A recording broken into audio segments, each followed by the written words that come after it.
வணக்கம் வாசகர்களே! என் கற்பனைகளின் எதிரொலியை உங்கள் காதுகளில் சேர்க்கும் ஆண்டாள் வெங்கட்ராகவன் ஒலிப்புத்தக தளத்திற்கு உங்களை அன்புடன் வரவேற்பது உங்கள் ஆண்டாள். இன்னைக்கு நாம கேட்க போற கதை காந்தனின் குழவி அவள். கதையின் குரலாய் நான் ஆர்ஜே காமாட்சி. இந்த கதை உங்களுக்கு பிடிச்சிருந்தா லைக் பண்ணுங்க, ஷேர் பண்ணுங்க, கதையை பத்தின கருத்துக்களை கமெண்ட் பண்ணுங்க. மறக்காம சேனலை சப்ஸ்கிரைப் பண்ணிட்டு பக்கத்துல இருக்க பெல் ஐகானை தட்டி விடுங்க.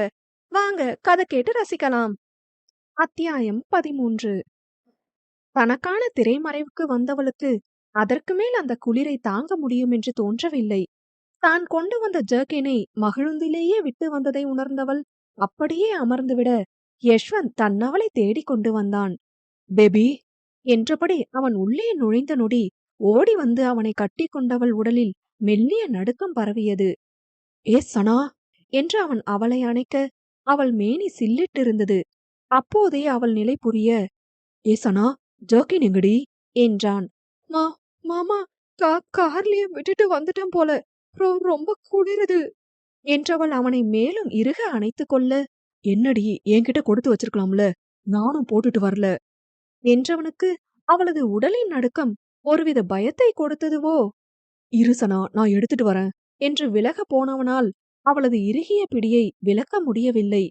சனா என்று அவன் குரல் மென்மையாய் ஒலிக்க, மாமா வேணா என்றாள்.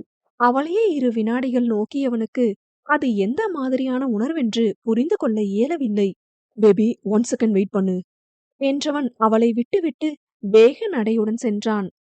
பகுதியை விட்டு அவன் வெளியே வர அர்ஷித்தின் அருகே புன்னகையுடன் நின்று மகதி பேசிக் கொண்டிருந்தாள். அவளிடம் யஷ்வந்த் வரவே, யஷ்வானா என்று அவனை அணைத்து கொண்டாள். ஒரு நெடிய வருடம் காணாத அண்ணனின் காட்சி தங்கை அவளை கண்கள் கலங்க வைத்திட்டது. அர்ஷித் முகத்தில் எந்த உணர்வையும் காட்டாது காட்சியை நோக்க தங்கையின் பாசத்தை முழுதாக ஏற்க முடியாத பதட்டம் யஷ்வந்திடம். அது அவளுக்கு தெரியவில்லைதான் என்றாலும் அர்ஷித் கண்களுக்கு தப்புமா? மதுமா என்று அர்ஷித் அழைக்க அண்ணனை விட்டு பிரிந்து நின்று அர்ஷித்தை சங்கடமாக ஏறிட்டாள். புலிக்கும் சிறுத்தைக்கும் நடுவுல இருக்கிறத மறந்துட்டோமே என்று அவள் மனம் எண்ணிக்கொள்ள, மதுமா ஐ நீட் யுவர் ஜர்க்கின் என்று யஷ்வந்த் கேட்டான். ஜர்க்கின் என்று மதுமகதி கேட்க, ஆமா என்று அழுத்தமாய் கூறினான். அவள் அர்ஷித்தை பார்க்க தன் இருக்கையில் வைத்திருந்த அவளது ஸ்வெட்டரை எடுத்து கொடுத்தான். அதை வாங்கி மதுமகதி தன் அண்ணனிடம் கொடுக்க, தேங்க்ஸ்டா என்றவன் மீண்டும் அதே வேக நடையுடன் சென்றான். என்ன, அண்ணா பாட்டுக்கு வந்து வாங்கிட்டு திரும்ப நார்மலா போயிட்டாங்க என்று மதுமகதி கூற, உங்க அண்ணனை நீ கவனிச்சது அவ்வளோதான். அவன் ஏதோ பதட்டமா இருக்கான்.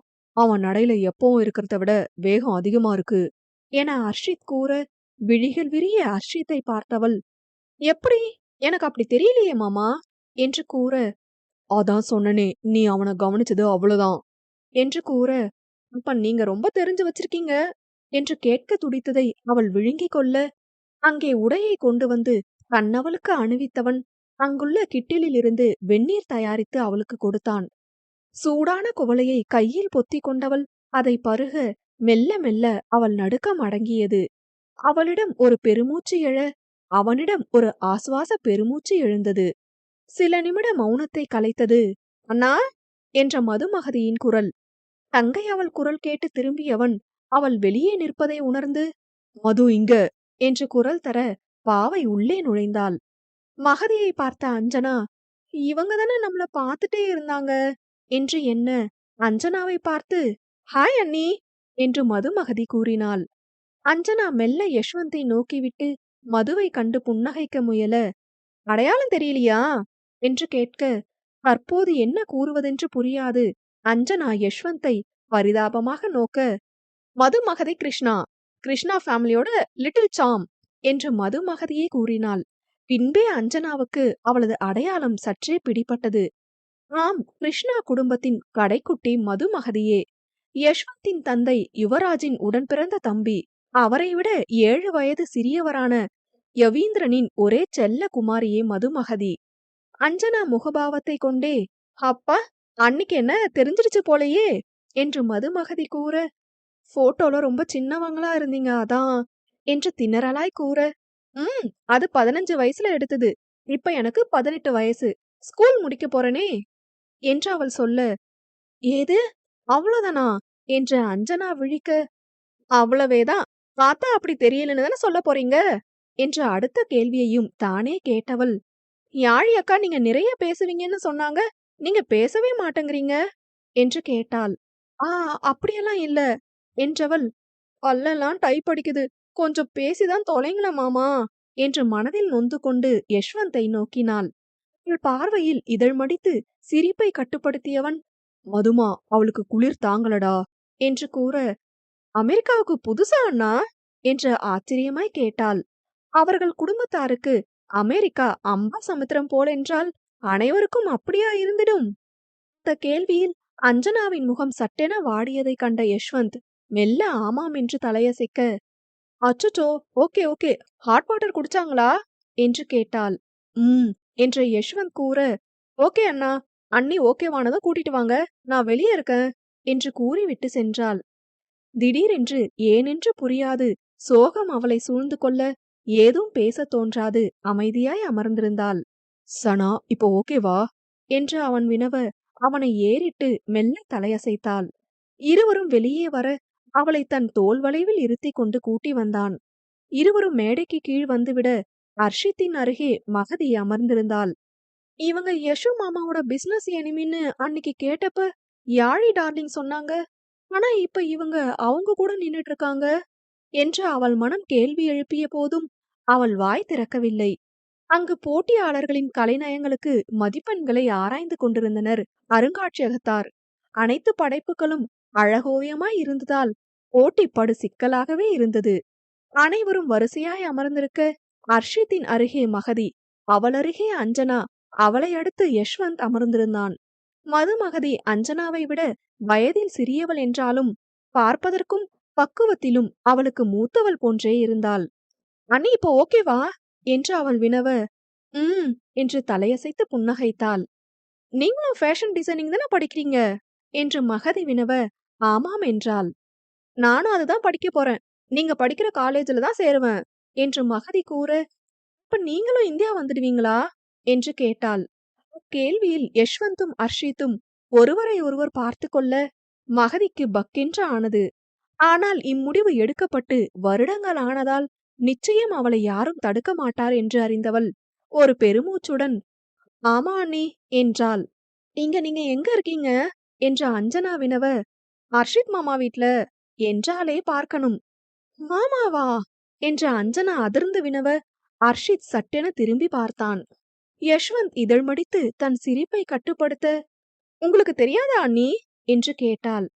அஞ்சனா யஷ்வந்தை திரும்பி பார்த்து கொண்டு இறுகிய அவன் முகம் காட்டா உணர்வுகளில் நொந்தவளாய் மகதியை நோக்கி இல்லை என தலையசைக்க, அர்ஷித் மாமா என் தாய் மாமா பையன் என்று கூறினாள். தாய் மாமா என்ற வார்த்தையில் அவள் காட்டிய சிறு நடுக்கம் அந்த ஆடவர்கள் இருவர் உடலையும் விறைக்க வைத்தது. ஆம், அர்ஷித் மகதியின் தாய் மாமா மகன். யவீந்திரனின் மனைவி யசோதாவின் ஒரே அண்ணனான அஷய் பிரசாத்தின் ஒரே மகனே அர்ஷித். மதுமகதிக்கு 5 வயது இருக்கும் போதே தொழில்துறையில் நடந்த பிரச்சனையால் யாரோ யவீந்திரனையும் அவர் மனைவியையும் திட்டமிட்டு விபத்தின் போர்வையில் கொலை செய்திட, தாய் தந்தையற்று தன் தங்கையே உலகமென வாழ்ந்த அஷய்க்கும் அவரது மனைவி அர்ச்சனாவுக்கும் அச்செய்தி பேரிடியாய் அமைந்தது. இருவர் பூத உடலும் வீட்டில் வைக்கப்பட்டு அனைவரும் சோகமே உருவாக அமர்ந்திருக்க, கோபம் கொப்பளிக்க வந்தவர் தன் தங்கையின் இறப்புக்கு குடும்பம்தான் காரணம் என ஆடி தீர்த்தார். 5 வயதான மகதிக்கு மாமனின் கோபம் அதிகப்படியான பயத்தை கொடுத்தது. என் மருமகளை நானே கூட்டிட்டு போறேன் என்று கர்ஜித்து விட்டு அவர் மகதியை தூக்கி கொள்ள, எம்மா வேணாம், நான் இங்கேயே இருக்கேன் என்று கதறி ஒரு கட்டத்தில் குழந்தை மயங்கி விழுந்தாள். குடும்பம் மொத்தமும் பதறிக்கொண்டு அவளை மருத்துவமனையில் சேர்க்க பயத்தில் எழுந்த மயக்கம் என்று மருத்துவர்கள் கூறி சிகிச்சை கொடுத்தனர். அஷய்க்கும் யசோதாவுக்கும் வயது வேறுபாடு அதிகம் என்பதால் அவரும் அவர் மனைவியும் சேர்ந்துதான் யசோதாவை வளர்த்தனர். அவளுக்காகவே அவர்கள் குழந்தை கூட தாமதமாக தான் பெற்றுக்கொண்டனர். இப்படிப்பட்ட யசோதாவின் அச்சில் உருவான மகளை நோகடிக்க மனமின்றி, தயவு செஞ்சு பிள்ளைய பயமுறுத்தாதீங்க, அது பிஞ்சு, அவளை அழ வச்சு நாம வற்புறுத்தி கூட்டிட்டு போக வேணாம், அவ வளரட்டும், என் பாசம் புரிஞ்சு அவளே வருவா என்று அர்ச்சனா கூறிட, அதே போல் வளர்ந்து அனைத்தும் அறிந்து பக்குவப்பட்ட மதுமகதி 10ஆம் வகுப்பு முடித்தவுடன் அர்ச்சனா தங்களுடன் அமெரிக்கா வந்து இருக்கும்படி கேட்டபோது தவிர்க்க மனம் வராது நின்றாள். அர்ச்சனா மற்றும் அஷய் இந்தியாவை சேர்ந்தோர்தான்.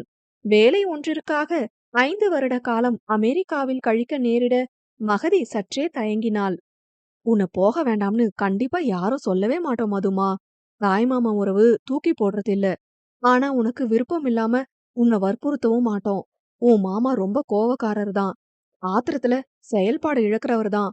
ஆனா உன் மேல உயிரா இருக்கிறவரு என்று யமுனா கூற, ஒருவித தெளிவு கொண்டவள், நான் 11th 12th அங்கேயே படிக்கிறேன் யமுமா. காலேஜுக்கு இங்க வந்துடுவேன் என்று கூறினாள். இதற்கிடையில் யஷ்வந்தின் திருமணத்திற்கு அவள் வர ஆசைப்பட்டும் அஷய்க்கு அதில் விருப்பமில்லாது போக, விசா கிடைக்கவில்லை, பாஸ்போர்ட் கிடைக்கவில்லை என்று தட்டி கழித்தார். நிச்சயம் அர்ஷித்திடம் கேட்டால் அவன் தானே வந்து அவளை கூட்டி சென்று கூட்டி வருவான். ஆனால் அப்போது அர்ஷித் வேலை விடயமாக இத்தாலியில் இருந்ததால் அவனே யஷ்வந்தின் வரவேற்பு விழா அன்றுதான் இந்தியா சென்றிருந்தான். மேலும் அத்தையை துணைக்கு அழைத்தால் மாமா சண்டையிடுவாரோ என்று பயந்து மகதியும் தான் இல்லை என்று வருந்தாது திருமணத்தை முடிக்க வேண்டும் என்று தன்னை திடப்படுத்திய குரலில் திடமாக யமுனாவிடம் கூறியிருந்தாள். அந்த நினைவுகளில் சுழன்றவளை ஒலிவாங்கியின் சத்தம் மீட்டெடுக்க போட்டியின் முடிவுகள் அறிவிக்கப்படுவதாக கூறப்பட அனைவர் முகத்திலும் அத்தனை ஆர்வம். அர்ஷித் மற்றும் யஷ்வந்த் முகம் வழமை போல் அமைதியாகவே இருக்க மகதிக்கு படபடப்பாக இருந்தது. அண்ணாவும் மாமாவும் ஜெயிச்சா எப்படி ரியாக்ட் பண்றது? இவங்க சண்டையில நம்ம மண்டை உருளுதுப்பா என்று மதுமகதை நினைத்து கொள்ள 3ஆம் பரிசிலிருந்து அறிவிக்கப்பட்டது. ரஷ்யாவிலிருந்து வந்த ஒருவரின் ரஷ்ய மற்றும் சீன பாரம்பரிய உடைகளின் கலப்பில் தயாரான உடை 3ஆம் இடமும், இந்தோனேஷியாவிலிருந்து பண்டைய ராஜா காலத்து உடையில் நாகரிக சாயலின் தெளிப்போடு தயாரான ஆண்கள் உடை 2ஆம் பரிசு பெற மகதி மற்றும் அஞ்சனா நுனி இருக்கைக்கு வந்து விட்டனர். And first prize goes to என்று கூறி நிறுத்தியவர் உற்சாக குரலில், Yashwant Krishna from Yuvana industries India என்று கூற அஞ்சனா உற்சாகத்துடன் திரும்பி தன்னவனை பார்த்தாள். அவன் கண்களில் மகிழ்ச்சியும் இதழில் மெல்லிய புன்னகையும் தோன்ற தன்னவளை பார்த்து கண்ணடித்தவன் எழுந்து மேடைக்கு சென்றான். சிறந்த ஆட்கலை நிபுணர் என்ற விருது வழங்கப்பட அவன் முகத்தில் இன்பமும் கர்வமுமாய் ஒரு புன்னகை. அரிதினும் அரிதான தன்னவனின் புன்னகையை கண்ட அஞ்சனாவின் மனதில் மீண்டும் ஒரு இனம் புரியா சலனம். கை தட்டி கொண்டிருந்தவள் கரங்கள் தன் செயல் நிறுத்தம் செய்து பூரிப்போடு நோக்க அவளிடமிருந்து வந்த சத்தம் நின்றதில் அவளை திரும்பி பார்த்த மகதி பக்கென சிரித்து வைத்தாள். இந்த சிரிப்பு சத்தம் கூட அஞ்சனாவை நிலை கொண்டு வரவில்லை. யஷ்வந்திடம் ஒலிவாங்கி கொடுக்கப்பட, thank you so much for your awards and wishes sir, and special thanks for my PA Vinod and Mrs Anjana Yashwant Krishna to be a modeller for my product என்று சுருக்கமாக முடித்து கொண்டான். மீண்டும் அவன் கீழே வந்திட அவனை கட்டி அணைத்த மகதி, வாழ்த்துக்கள்னா என்று கூறினாள். தேங்க்ஸ் மது என்றவனை அங்குள்ளோர் பலர் சூழ்ந்து கொண்டு கைகுலுக்கி தங்கள் வாழ்த்தை தெரிவிக்க இதழ் பிரியா புன்னகையுடன் கைகுலுக்கி தன் நன்றியை தெரிவித்தான். அர்ஷித் இன்னும் வாழ்த்தாமல் இருப்பதைக் கண்டு மகதிக்கு சங்கடமாக இருக்க, பாவம் மாமா ரொம்ப கஷ்டப்பட்டு உழைச்சாங்க என்று மனதோடு நினைத்து கொண்டாள். யஷ்வந்தை சுற்றிய கூட்டம் சற்றே விலக அழுத்தமான அடிகளுடன் அவனிடம் வந்த அர்ஷித் தன் கரம் நீட்ட யஷ்வந்த் அவன் முகம் நோக்கினான். தன் முத்து முரல்கள் மின்ன புன்னகைத்த அர்ஷித், கங்க்ராச்சுலேஷன்ஸ் மிஸ்டர் யஷ்வந்த் கிருஷ்ணா என்று கூற, தேங்க்ஸ் வித் பிளஷர் என்று யஷ்வந்த் கூறினான். மேலும் ஒலிவாங்கியில் பேசியவர் 3 படைப்புகளுக்கு சிறப்பு பரிசு கொடுப்பதாக அறிவிக்க அதில் அர்ஷித்தின் பெயர் முதலிடம் பெற்றது. தனக்கானதை மனமாற ஏற்று நன்றி கூறி கீழிறங்கிய அர்ஷித்திற்கு தற்போது யஷ்வந்த் கரம் நீட்ட, I expect this from you என்றபடி அர்ஷித் கரம் குலுக்கினான். But I didn't expect this from you என்று யஷ்வந்த் அவன் தன் பாராட்டுக்களை எதிர்பார்த்ததாய் கூறியதை தான் எதிர்பார்க்கவில்லை என்று கூற அர்ஷித்திடம் அட்டகாசமான சிரிப்பு. அத்தனை நேரம் அமைதியாய் பார்த்து கொண்டிருந்த அஞ்சனாவை நோக்கி யஷ்வந்த் தன் ஒற்றை புருவம் உயர்த்தி நோக்க எப்போதும் போல் அதில் வியந்து நின்றாள். சின்ன புன்னகையுடன் கண்களால் அவன் வாவென்று அழைக்க அவனிடம் வந்தவள், வாழ்த்துக்கள் மாமா என்றாள்.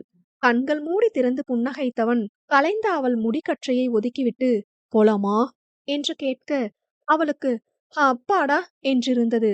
அதில் உள்ளுக்குள் சிரித்து கொண்டவன் மகதியை நோக்கி, மதுமா என்க, ரியலி ஹாப்பி ஃபார் யூ அண்ணா என்றாள். தேங்க்ஸ்டா என்றவன், நாங்க கிளம்புறோம் மது என்க, அதுக்குள்ளையா என்று ஏமாற்றமாய் கேட்டாள். இந்தியா போக 1 வீக் மேல ஆகும்டா. இங்கிருந்து கிளம்புறோம் என்று யஷ்வந்த் கூற, ஓ! என்றவள் அவனை அர்ச்சனா வீட்டிற்கு அழைக்கலாமா வேண்டாமா என்று தயங்கினாள். யஷ்வந்த் வந்தால் அஷய் சாமியாடி விடுவார் என்பது திண்ணம். இந்தியாவில் அர்ஷித்தை அடிக்கடி சென்று பார்த்து வருவாள்தான். அப்போதெல்லாம் தயங்காது அர்ஷித்தை வீட்டிற்கு அழைத்திருக்கின்றாள். ஆனால் தற்போது அதேபோல் தயக்கமின்றி யஷ்வந்தை அழைக்க முடியவில்லை அவளால். அஷயை நிச்சயம் அர்ஷித் சமாளித்து விடுவான். ஆனால் தேவையில்லாது தான் பிரச்சனை செய்திட வேண்டுமா என்று எண்ணினாள். தயக்கத்துடன் ஏறிடும் தங்கையை பார்த்து அவள் தலை கோதியவன், நோ வரிஸ் மது என்க, அர்ஷித் அழைப்பானா என்று அவனை ஏறிட்டாள். அர்ஷித் யஷ்வந்தை நோக்க அவன் பார்க்கும் அதே உணர்வற்ற பார்வை யஷ்வந்திடம். தானாவது அண்ணாவுடன் செல்வோமா என்று எண்ணிய மகதிக்கு அதற்கும் தயக்கமாக இருந்தது. யஷ்வந்திற்கு அஷை சார்ந்த யாரும் பகையாளிகள் கிடையாது. ஆனால் மதியாதார் தலைவாசல் மிதிப்பதென்ன, நோக்குவதை கூட தவிர்த்து விடுபவன். அப்படி இருக்க அர்ஷித்தும் கூப்பிடவில்லை. யஷ்வந்தும் அவர்கள் இல்லம் செல்ல விரும்பவில்லை. அதற்கு மேல் அந்த மௌனம் பொறுக்காது அண்ணனை கட்டிக்கொண்டு, பாய் அண்ணா, வில் மிஸ் யூ, ஃப்ளைட் என்னைக்குன்னு சொல்லுங்க வரேன் என்று கூறி அவள் அர்ஷித்தை நோக்க அவன் தான் அழைத்து செல்வதாக தலையசைத்தான். 2 டேஸ் கழிச்சுதான்டா என்று யஷ்வந்த் கூற, இந்தியா போக 1 வாரம் ஆகும்னு சொன்னீங்க என்று மகதி வினவ, பாரிஸ் போறோம் மது என்றான். யப்பா, யாழிட்ட கூட இவ்ளோ பொறுமையா பேசியிருக்க மாட்டான் என்று அர்ஷித் நினைத்து கொள்ள, ஓ சூப்பர் அண்ணா, என்ஜாய் த வீக் என்றவள் அஞ்சனாவையும் அணைத்து பிரியா விடை கொடுத்தாள்.